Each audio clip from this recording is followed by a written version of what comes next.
Hello good morning everyone. So ఈ వీడియోలో మనము ట్రీటీ ఆఫ్ ద హైసీస్ గురించి మాట్లాడుకుందాం, లేదంటే biodiversity beyond the national jurisdiction treaty కూడా అనొచ్చు, లేదంటే ట్రీటీ ఆఫ్ ద హైసీస్ అని కూడా చెప్పొచ్చు మనకి. So treaty of high seas, so లేదు అంటే హైసీస్ ట్రీటీ అని కూడా అనొచ్చు. So high seas, so first of all మనకి హైసీస్ ట్రీటీ లేదంటే ట్రీటీ ఆఫ్ ద హైసీస్, లేదు అంటే దీన్ని మనకి biodiversity beyond the national jurisdiction అని కూడా అనొచ్చు. సో ఎందుకు ఇది న్యూస్ లో ఉంది అంటే సెప్టెంబర్ 25 రోజు, సెప్టెంబర్ 25 ఆఫ్ ద 2024 రోజు మనకి ఎక్స్టర్నల్ అఫైర్స్ మినిస్టర్ జయశంకర్ గారు దీని మీద సైన్ చేశారు. అంటే on the behalf of the India, అంటే India became the member of the this organisation. అంటే ఈ కన్వెన్షన్, ఈ ట్రీటీ ఏదైతే ఉందో ఈ ట్రీటీలో ఇండియా కూడా మెంబర్ అయ్యింది అని దాని మీనింగ్. ఓకే, సో మనకి minister of the external affairs Jaishankar గారు సైన్ చేయడం అనేది జరిగింది. ఎప్పుడు? సెప్టెంబర్ 25 రోజు సైన్ చేశారు దీనిపైన. యాక్చువల్గా ఏంటిది ట్రీటీ ఆఫ్ ద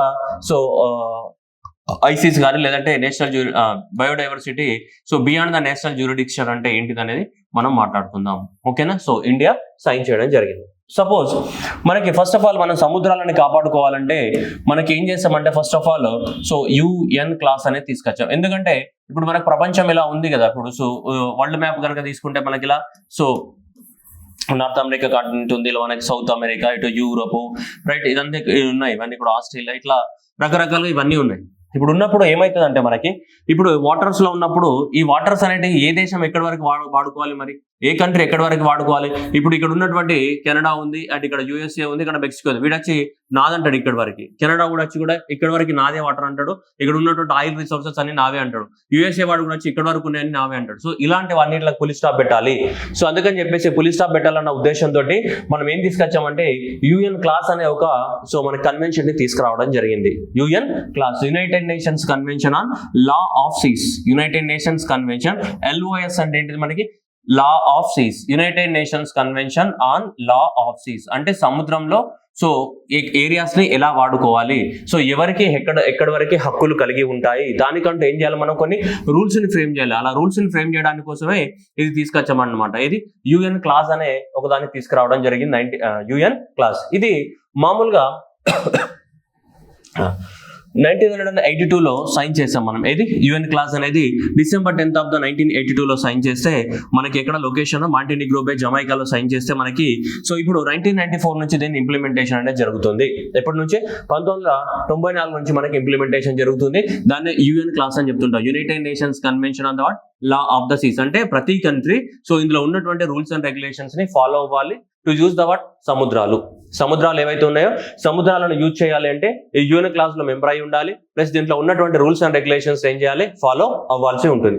మరి according to the this agreement ఏది United Nations convention on the law of seas ప్రకారము ఇప్పటి వరకు 169 కంట్రీస్ దీంట్లో మెంబర్స్, ప్లస్ యూరోపియన్ యూనియన్ మొత్తం కలిపితే 170 కంట్రీస్ అనేటివి దీంట్లో ఇప్పుడు ఉన్నాయి. మనకు United Nations convention of the law of seas లో తీసుకుంటే 169 states plus as well as European Union ఏదైతే ఉందో వీళ్ళు దీనిలో మెంబర్స్. టోటల్ గా ఇది ఒక ట్రీటీ అనేది మనం సైన్ చేసాం.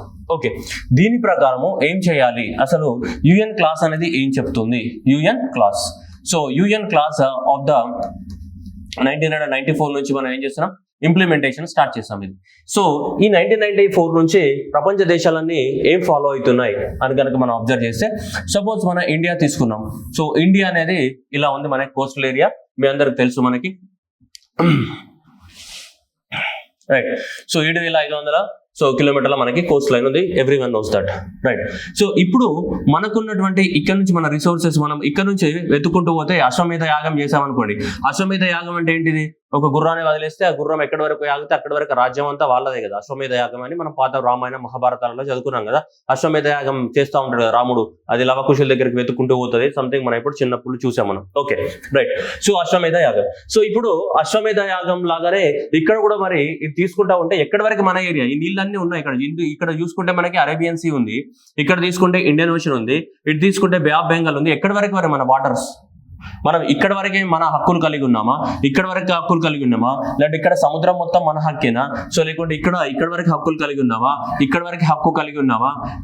ఎక్కడి వరకు నీ యొక్క జ్యూరిడిక్షన్, ఎక్కడి వరకు నీ యొక్క లా అప్లై అవుతుంది, ఎక్కడి వరకు నువ్వు అక్కడ ఉన్న రిసోర్సెస్ వాడుకోవచ్చు అంటే అదంతా కూడా దీంట్లో చెప్పడం జరిగింది. దేంట్లో United Nations convention of the law of సీలో చెప్పారు. ఏం చెప్పారంటే ఏ దేశానికైనా సో వాళ్ళ యొక్క టెరిటోరియల్ బార్డర్ నుంచి దాదాపు 200 నాటికల్ మైల్స్ దూరం వరకు, ఎంత 200 నాటికల్ మైల్స్, 200 నాటికల్ మైల్స్ వరకు సో ఏమని పేరు పెట్టారంటే ఎక్స్క్లూసివ్ ఎకనామిక్ జోన్ అని పేరు పెట్టారు. అంటే దాంట్లో ఉన్న వనరులన్నీ కూడా ఆ దేశానికి సంబంధించినవే. సో దీన్ని ఏమంటున్నాం మనం, ఎక్స్క్లూసివ్ ఎకనామిక్ జోన్, EEZ అంటున్నాం. ఎప్పటి వరకు 200 నాటికల్ మైల్స్ వరకు. ఓకేనా, 200 నాటికల్ మైల్స్ వరకు ఉన్నటువంటి డిస్టెన్స్ ఇప్పుడు ఇక్కడ కూడా ఎంత, అప్ టు 200 నాటికల్ మైల్స్, ఇక్కడ అప్ టు 200 నాటికల్ మైల్స్, ఇక్కడ నుంచి 200 నాటికల్, ఇలా మనము మన 200 నాటికల్ మైల్స్ వరకు మన కోస్టల్ బార్డర్ నుంచి 200 నాటికల్ మైల్ వరకు ఉన్నటువంటి వనరులు కానీ ఇక్కడ వరకు కానీ మొత్తం కూడా 200 నాటికల్ మైల్స్ ఏదైతే ఉందో అప్ టు 200 నాటికల్, ఇదంతా కూడా మనవే. అంటే నేషనల్ వాటర్స్ అని చెప్పొచ్చు, మనవే, మన దేశానికి చెందినవే. సో మన దేశానికి చెందినవే అనమాట. So this is completely belongs to the what, India. So we can call them as what, national waters అని చెప్పొచ్చు. వీటిని ఏమని చెప్పొచ్చు, మనకి నేషనల్ వాటర్స్ అని చెప్పొచ్చు, నేషనల్ వాటర్స్. సో వీటిని మనము నేషనల్ వాటర్స్ అని చెప్పొచ్చు మనం. ఓకే, సో ఇక్కడ కూడా ఇక్కడ ఏవైతే ఉన్నాయో వీటిని కూడా ఏం చెప్పొచ్చు మనకి, నేషనల్ వాటర్స్. ఇక్కడ కూడా ఏమైనా నేషనల్ వాటర్స్, ఇక్కడ కూడా ఏమైనా మనకి నేషనల్ వాటర్స్. సో ఇక్కడ కూడా ఏమైనా ఇవన్నీ కూడా మనదే. 200 నాటికల్ మైల్స్ వరకు ఏవైతే ఉంటాయో సో ఈ 200 నాటికల్ మైల్స్ వరకు ఉన్నటువంటి అన్ని కూడా మనవే. ఓకే, 200 నాటికల్ మైల్స్ దాటిన తర్వాత దీనికి ఏం పేరు పెట్టారు, ఎక్స్క్లూసివ్ ఎకనామిక్ జోన్ అన్నాం, EEZ. అంటే ఇందులో ఉన్నటువంటి ఎకానమీ, ఎక్స్క్లూసివ్ ఎకనామిక్ జోన్ అన్నాం. ఎకానమీ అంటే గూడ్సే కదా, అందులో ఉన్నటువంటి ఏమైనా మినరల్ రిసోర్సెస్ కానీ, పాలిమెటానిక్ నాడ్యూల్స్ కానీ, ఏవైనా సరే ఆయిల్స్ కానీ, గ్యాస్ కానీ ఏం దొరికినా కానీ మనకి అందుకోసమైనా ఎక్స్క్లూసివ్ అన్నాం. ఎక్స్క్లూసివ్లీ ఎకనామిక్ జోన్ అంటే ఇక్కడ ఎకనామీ పరంగా ఏ రిసోర్సెస్ ఉన్నా అవి exclusively reserved for the what, ఇండియానే. సో ఎక్కడ వరకు, 200 నాటికల్ మైల్స్ వరకు. 200 నాటికల్ మైల్ వరకు ఉన్నటువంటి వాటిని ఏమంటాం మనం, నేషనల్ వాటర్స్ అని చెప్తుంటాం, నేషనల్ వాటర్స్. ఇప్పుడు 200 నాటికల్ మైల్స్ దాటితే, 200 నాటికల్ మైల్స్ దాటామనుకోండి, సో ఇక్కడ దాటితే ఇవన్నీ కూడా international waters. We call them as what, international water. ఏ దేశమైనా అన్ని దేశాలకు దీనిపైన ఏముంటాయి, హక్కులు ఉంటాయి, దీనిపైన ఇంటర్నేషనల్ వాటర్ పైన. సో 200 నాటికల్ మైల్స్ వరకు మాత్రమే మనది. ఎవరు చెప్పారు ఇట్లా అని, UN క్లాస్ లో రాసుకున్నాం మనం. ఎక్కడ UN క్లాస్ లో రాసుకున్నాం ఇలా, 1982లో రాసుకుని 1994 నుంచి మనకి UN క్లాస్ ని ఇంప్లిమెంట్ చేస్తున్నాము. అలా ప్రతి దేశానికి వాళ్ళ యొక్క కోస్ట్ లైన్ నుంచి 200 నాటికల్ మైల్స్ వరకు డిస్టెన్స్ వరకు అది వాళ్ళకే సొంతము. అందులో ఉన్న రిసోర్సెస్ అన్ని కూడా వాళ్ళ దేశానికే సొంతం. బియాండ్ 200 నాటికల్ మైల్స్ గురించి మరి ఎవరికి సొంతం అంటే దాని మీద అగ్రిమెంట్ ఏం లేదు. అదే ఇప్పుడు రాసుకుంటున్నాం మనం, ట్రీటీ ఆఫ్ ఐసీస్ అంటే ఇదే మనకి ఇప్పుడు ఏది. సో ఇది బియాండ్ 200 నాటికల్ మైల్స్ తర్వాత, సో ఈ 200 నాటికల్ మైల్స్ తర్వాత, so beyond 200 nautical miles, beyond 200 nautical miles తర్వాత ఏదైతే ఏరియా ఉందో ఈ ఏరియాని ఇంటర్నేషనల్ వాటర్స్ అని చెప్పొచ్చు, లేదా we call it as what, high seas అని చెప్పొచ్చు. వీటిని ఏమంటాం, హై సీస్ అని కూడా పిలుస్తాము. ఏమంటాం, we call them as what, high seas. International waters ఉన్నాయి కదా, ఇది దాటిపోతే వీటిని మనం ఏమంటాం, మనం హై సీస్ అని కూడా చెప్పొచ్చు. ఇది 200 నాటికల్ మైల్ దాటిన తర్వాత ఉన్నదాన్ని సో మనము హై సీస్ అని చెప్తున్నాం, హై సీస్. ఇది ఏదైతే ఉన్నాయో సో ఇవన్నీ కూడా treaty of the what, high seas. 200 nautical miles దాటిపోతాయి కదా, సో వీటిని మనం ఏమంటాం, treaty of the what, high seas అని చెప్తుంటాం మనం. ఈ 200 నాటికల్ మైల్స్ దాటిన తర్వాత, లేదా ఇంటర్నేషనల్ వాటర్ అంటాం.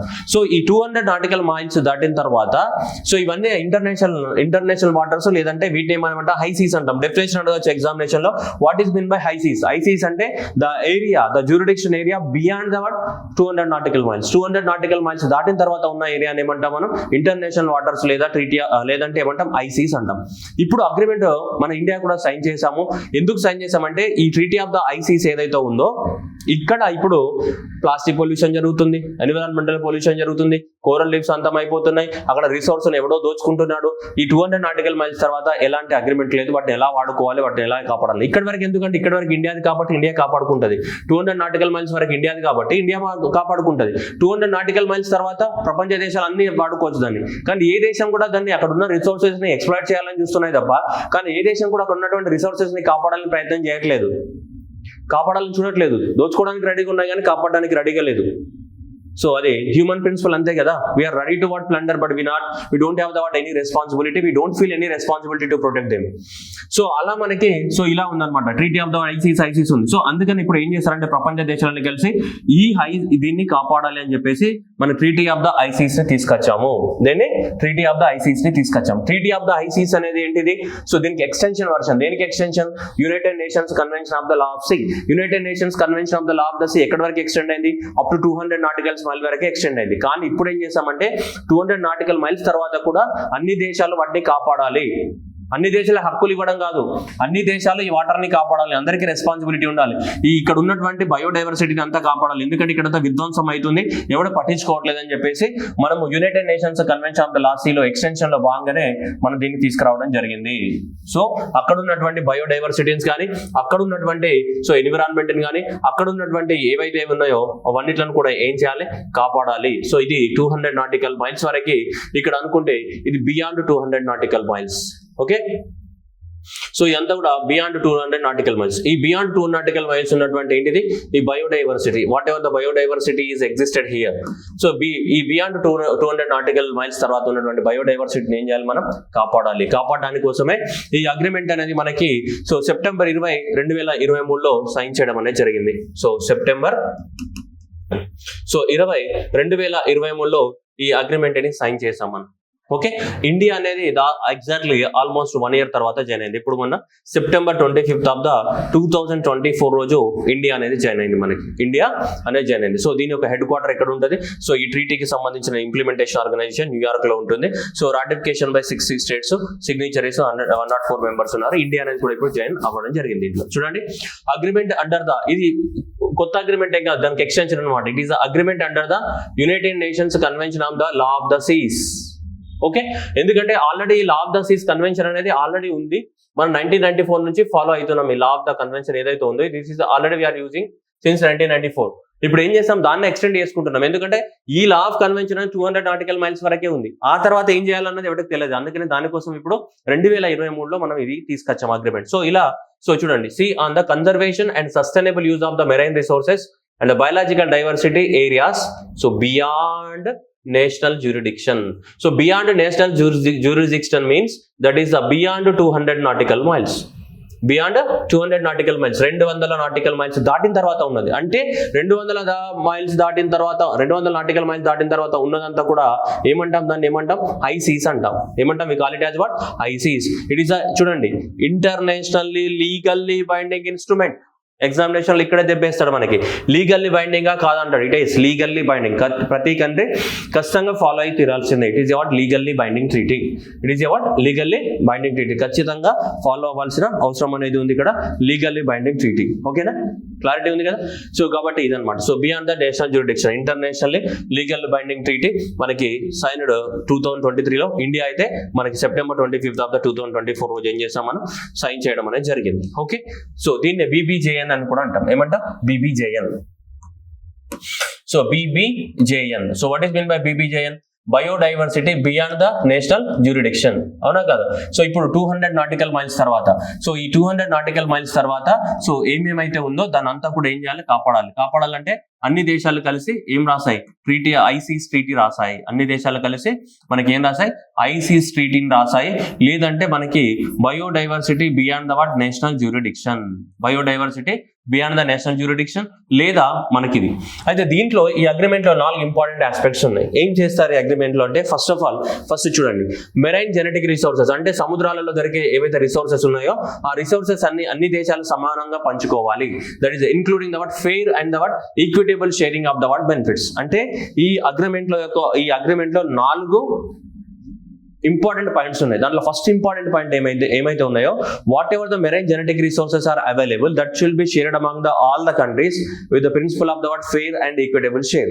అందరూ సమానంగా పంచుకోవాలి. That is marine genetic resources ని అందరూ కూడా ఏంటి? ఫెయిర్ అండ్ ఈక్విటబుల్ మేనర్ లో ఏం చేయాలి? యూజ్ చేసుకోవాలి. సెకండ్ వచ్చేసి ఏమంటున్నాడు? ఏరియా బేస్డ్ మేనేజ్మెంట్ టూల్స్ అంటున్నాడు. అంటే మనకి ఇప్పుడు నేషనల్ పార్క్స్ ఎట్లున్నాయో, వైల్డ్ లైఫ్ శాంక్చురీస్ ఎట్లున్నాయో ఉన్నాయి కదా, national parks, wildlife sanctuary, biosphere reserves ఉన్నాయా? అట్లాగే సముద్రాలలో కూడా ఎక్కడెక్కడైతే మనకి బయోడైవర్సిటీ ఎక్కడైతే ఎక్కువగా ఉంటుందో అక్కడ ఆ ప్రాంతాలని కొన్ని ప్రాంతాలను ఐడెంటిఫై చేసి ఆ ప్రాంతాలను మెరైన్ ప్రొటెక్టెడ్ ఏరియాస్ గా డిక్లేర్ చేసి వాటిని కాపాడుతుంటాం. అక్కడ ఒక బౌండరీ గీసేసి ఈ ప్రాంతాలకు ఎవరు రాకూడదు అని చెప్పేసి మనం కొత్తగా మనం ఫామ్ చేయాల్సిన అవసరం ఉంది. అర్థమైందా? భూమి మీద అయితే ఏముంటాయి, ల్యాండ్ పైన అయితే నేషనల్ పార్క్ ఉంది, వైల్డ్ లైఫ్ సాంక్చురీ ఉంది, బయోస్పియర్ రిజర్వ్ ఉంది. మరి సముద్రంలో ఉన్న బయోడైవర్సిటీని ఎవడు కాపాడుతుండు? ఎవడు కాపాడట్లేదు. 200 నాటికల్ మైల్స్ వరకు అంటే ఆ దేశం కాపాడుకుంటుంది, బట్ బియాండ్ 200 నాటికల్ మైల్స్ ఎవరు కాపాడట్లేదు. అందుకని ఈ అగ్రిమెంట్ లో ఏంటిదంటే మనకి మెరైన్ ప్రొటెక్టెడ్ ఏరియాస్ ని ఎస్టాబ్లిష్మెంట్ చేయాలా. ఏంటిది? మెరైన్ ప్రొటెక్టెడ్ ఏరియాస్ ని ఎస్టాబ్లిష్మెంట్ చేయాల్సిన అవసరం ఉంది. ఎక్కడెక్కడైతే బయోడైవర్సిటీ ఎక్కువగా ఉందో ఆ ఏరియాస్ ని ఐడెంటిఫై చేసి అట్లనే మనం ఏంటిది national parks, biosphere reserves, wild life sanctuaries ఎట్లయితే ఉంటాయో భూమి మీద అట్లనే వాటర్ లో కూడా వీటిని ఎస్టాబ్లిష్మెంట్ చేస్తారు. ఇవి marine protected areas are to be identified where there is what more biodiversity distribution is existed. So we need to protect those type of the what areas under the what this agreement, that is the area based management tools. Area based management tools ఏవైతే ఉన్నాయో దీని కింద ఏం చేయాలంటే వాటిని కాపాడాల్సిన అవసరం ఉంది. సో దీని కిందనే మనం ఇవి ఎస్టాబ్లిష్మెంట్ చేస్తాం. ఏంటిది? మెరైన్ ప్రొటెక్టెడ్ ఏరియాస్ అనేది ఎస్టాబ్లిష్మెంట్ చేయడం జరుగుతుంది. Next environmental impact assessment. మనకు భూమి పైన ఎక్కడైనా ప్రాజెక్ట్ కట్టినప్పుడు కానీ, ఇండస్ట్రీ కట్టినప్పుడు కానీ, రోడ్డు కట్టినప్పుడు కానీ మనం ఎన్విరాన్మెంటల్ ఇంపాక్ట్ అసెస్మెంట్ చేస్తాం. అట్లాగే సముద్రాలలో కూడా ఎన్విరాన్మెంటల్ ఇంపాక్ట్ అసెస్మెంట్ చేయాల్సిన అవసరం ఉంది, చేస్తామని చెప్తున్నారు ఈ అగ్రిమెంట్ లో. నెక్స్ట్ తీసుకుంటే ఇక capacity building and transfer of the what marine technology. సముద్రాలను కాపాడడానికి కోసము ప్రతి కంట్రీ దగ్గర ఉన్నటువంటి టెక్నాలజీ ఒకరికొకరు షేర్ చేసుకోవాలి. అట్లాగే కెపాసిటీ బిల్డింగ్ అంటే ఏం చేస్తారని మనకు క్లారిటీ లేదు. కెపాసిటీ బిల్డింగ్ లో అంటే పెద్ద షిప్స్ కావాలి. ఫస్ట్ సముద్రాన్ని కాపాడాలంటే పెద్ద పెద్ద షిప్స్ కావాలి. దానికి అన్ని కంట్రీస్ తల ఒక రూపాయి, 2 రూపాయలు, 10 రూపాయలు వేసుకొని పెద్ద పెద్ద షిప్స్ తయారు చేయాలి. ఆ షిప్ అనేది మొత్తం సముద్రాలన్నీ తిరుగుతూ ఉంటుంది బయోడైవర్సిటీని కాపాడడానికి కోసం. దానికోసం ఒక సపరేట్ ఫోర్స్ ని క్రియేట్ చేయాలి. ఒక ఫోర్స్ ని క్రియేట్ చేయాలి. ఆ ఫోర్స్ యొక్క పని అదనమాట. ఏంటిది? బయోడైవర్సిటీని కాపాడడం. ఇవన్నీ చేయాల్సిన అవసరం ఉంటుంది. సో దాన్ని మనం ఏమంటే మనం కెపాసిటీ బిల్డింగ్ అండ్ నెక్స్ట్ ఏంటిది? Transfer of the marine technology. Capacity building అంటే షిప్స్ ని తయారు చేసుకోవడం, వాళ్ళకు ఆర్గనైజేషన్ తయారు చేసుకోవడము, ఎక్స్పర్ట్స్ ని తయారు చేసుకోవడము, వీళ్ళంతా ఉండాలి కదా. కాపాడాలని మనం ఇట్లా అనుకుంటే అయిపోతుంది కాదు కదమ్మా. సో కాబట్టి అందువల్ల దానికి అన్ని రకాలుగా సంసిద్ధంగా ఉండాలి మనకి. సో ఈ ట్రీటీ ఆఫ్ ద ఐసీస్ కానీ లేదంటే biodiversity beyond the national jurisdiction ఏదైతే ఉందో ఆ అగ్రిమెంట్ అంతా కూడా ఈ 4 ప్రిన్సిపల్స్ బేసిస్ పైన మనకి మేజర్ గా కాన్సన్ట్రేట్ చేస్తూ ఉన్నాం మనం. ఓకేనా? రైట్. సో క్లారిటీ వచ్చింది కదా మీకు కూడా. సో ఇప్పుడు ఇక్కడ ఏదైతే ఉందో ఈ ప్రాంతాలలో అందరికి ఏముండాలా? ఈక్విటీ. ఇక్కడ వరకు ఉన్నాయి మన వీళ్ళందరికీ షేర్ ఎందుకు ఇస్తాం? మనం ఇయ్యం కదా. సో ఇక 200 నాటికల్ మైల్స్ ఏవైతే ఉన్నాయో, సో దిస్ 200 నాటికల్ మైల్ వరకు ఉన్నటువంటి ఏవైతే ఉన్నాయో వాట్ దిస్ ఏరియా అంతా కూడా ఏ వాటర్స్? ఇవన్నీ కూడా నేషనల్ వాటర్స్ కదా, మనకి సంబంధించినవి కాబట్టి. సో మనకు సంబంధించినటువంటి ఏంటి? ఇవన్నీ కూడా national waters. All these are the what national waters. ఇక్కడ ఏవైతే ఉన్నాయో ఇవన్నీ కూడా ఏంటి? మనకి నేషనల్ వాటర్స్ అన్నమాట. ఇవన్నీ కూడా నేషనల్ వాటర్స్ ఉన్నాయి. ఆ తర్వాత ఇక్కడ ఈ నేషనల్ వాటర్ తర్వాత బియాండ్ ఇట్ ఏదైతే ఉందో, so beyond it national waters దాటిన తర్వాత నెక్స్ట్ మనకు ఉన్నదంతా ఏంటిదంటే ఇందులో ఫెయిర్ అండ్ ఈక్విటబుల్ షేరింగ్. ఓకేనా? గుర్తుపెట్టుకోవాలా. అండ్ నెక్స్ట్ వచ్చేసి మెరైన్ ప్రొటెక్టెడ్ ఏరియాస్ ని ఎస్టాబ్లిష్మెంట్ చేస్తామని చెప్పాము. అండ్ నెక్స్ట్ ఏంటిది? కెపాసిటీ బిల్డింగ్ చేస్తున్నాము ఈ ప్రాంతాలలో. అండ్ నెక్స్ట్ ఏంటిది? ఎన్విరాన్మెంటల్ ఇంపాక్ట్ అసెస్మెంట్ కూడా చేయబోతున్నాం ఫ్యూచర్ లో. ఇవన్నీ కూడా part of this one. Okay. So next one ఇక్కడ చూడండి. ఈ అగ్రిమెంట్ లో మనం జాయిన్ అయ్యాం చూడండి. So India has taken the big step to protect the oceans life by signing the important international agreement called biodiversity beyond the national jurisdiction. లేదా దీన్ని high seas treaty లేదంటే ట్రీటీ ఆఫ్ ద ఐసీస్ అని కూడా అంటాం మనము. This agreement signed by the minister Jaishankar at the United Nations General Assembly in the New York on September 25th of the 2024. The goal of the BBJNA is to protect the marine life in the areas of the oceans beyond not owned by the any country. ఏ country own చేయండి. ఏ country own చేయండి ఎక్కడ వరకు ఉంటుంది? After 200 nautical miles. ఎప్పుడు? After 200 nautical miles. So 200 nautical miles తర్వాత after 200 nautical miles. Okay. Before 200 nautical miles definitely it will owned by some country. After 200 nautical miles తర్వాత ఏ కంట్రీకి చెందింది కాదు కాబట్టి దాన్ని కాపాడాలి. కాబట్టి ఎగ్జామినేషన్ లో బీ కేర్ఫుల్. ఇట్లాంటి స్టేట్మెంట్లు ఇస్తాడు. ఇది తీసేసి ఏమంటాడు? ఇది ఒక్కటి తీసేస్తాడు పదం. Owned by the any country అంటాడు.